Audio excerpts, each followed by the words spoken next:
News is the first draft of history. It is immediate and takes place in real time. Legends take longer to develop and are sometimes based on myth. This Fox News series looks at the truth behind the legend.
On the North American plains, opportunity calls men of courage to chase the sun west into a new frontier. They would shape a nation, lay hold of their destiny, and birth a new mythology. But with the passing of time, every myth has its reckoning.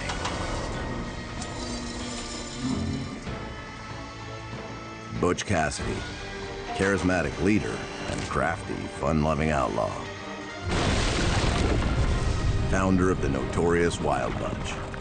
Known for his daring, violence-free banditry and infamous escape with his longtime partner, the Sundance Kid.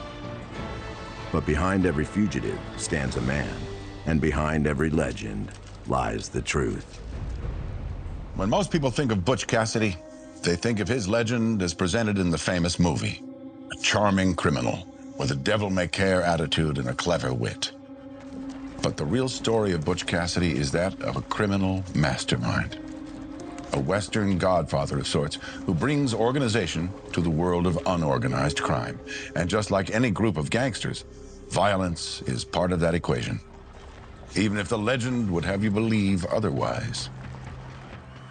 As America approaches the 20th century, 30 years of unprecedented expansion, ambition, and bloodshed have connected fast transportation and communication systems from the East with the once wild American West. The world is changing, it's modernizing. The large corporations are coming in, they're squeezing out the little guy, and even the little outlaw. These new advances in technology make an isolated life obsolete. And for Western outlaws, they make crime harder to commit. But to a stubborn bandit like Butch Cassidy, there is still opportunity, if you know where to look.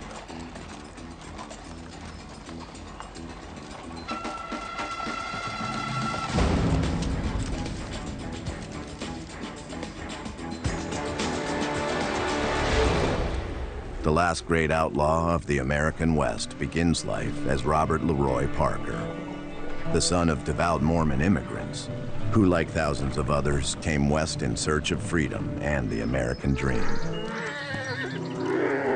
They were pretty poor. His father had homesteaded a farm in southern Utah, but the kids were sent out to work in ranches in the neighborhood. Like so many legends of the Wild West, Butch comes into contact with a kind of mentor figure at a particularly important moment in his life. And in this case, it's a gentleman by the name of Mike Cassidy. Young Robert Parker soon finds out that his mentor has a lucrative side business, still common in the rugged backcountry of the American West. Get back here!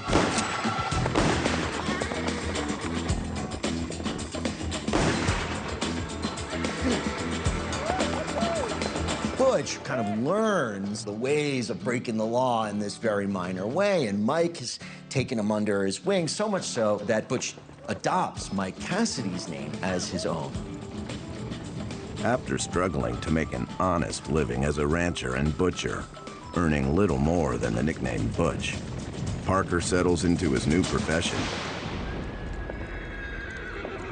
By the summer of 1894, Butch Cassidy is a savvy and elusive rustler, more than an annoyance to the powerful cattlemen of Wyoming, who used their influence over law enforcement to have Cassidy arrested and sentenced to 2 years hard labor for stealing a $5 horse.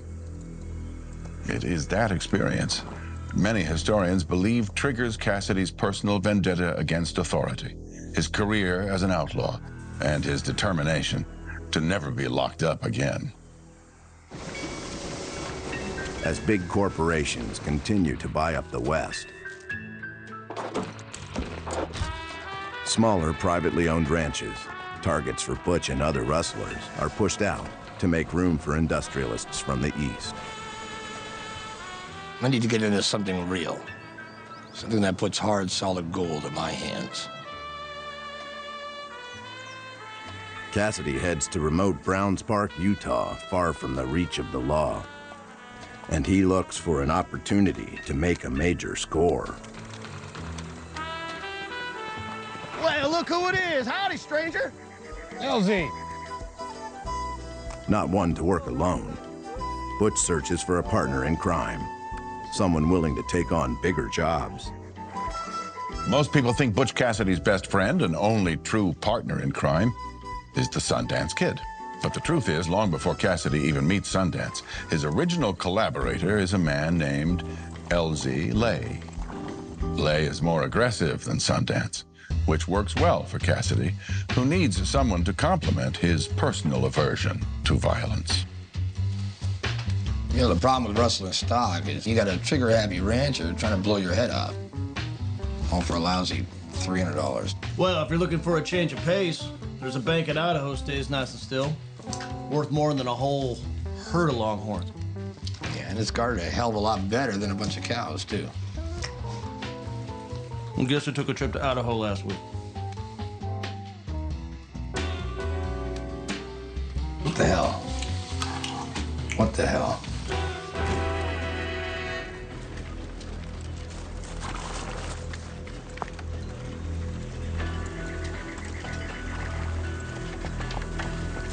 Even with business booming in the West, there are still places where law enforcement has been slow to keep pace.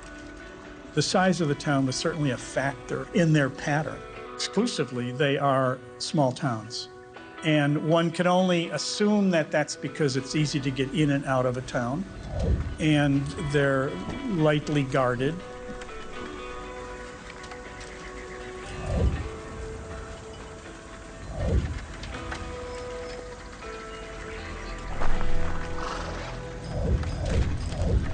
Butch and Elsie plan to strike the bank fast. They're in and out in seconds, and the small town is caught completely off guard. I will shoot you in the face!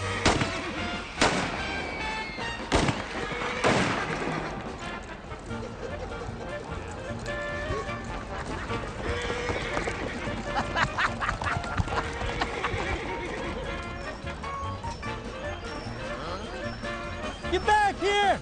Stop! After the holdup, one of the law officers couldn't find a horse, and so he jumped on a bicycle. Stop! Thief! And it was not successful.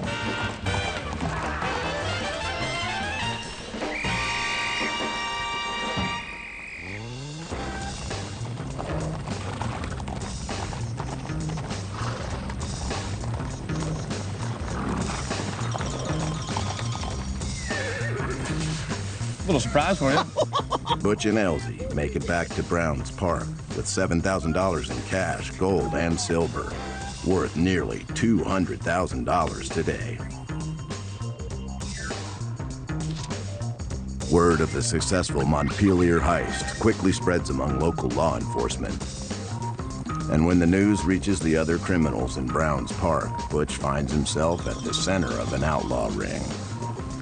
Boys? A gang that will come to be known around the country as the Wild Bunch.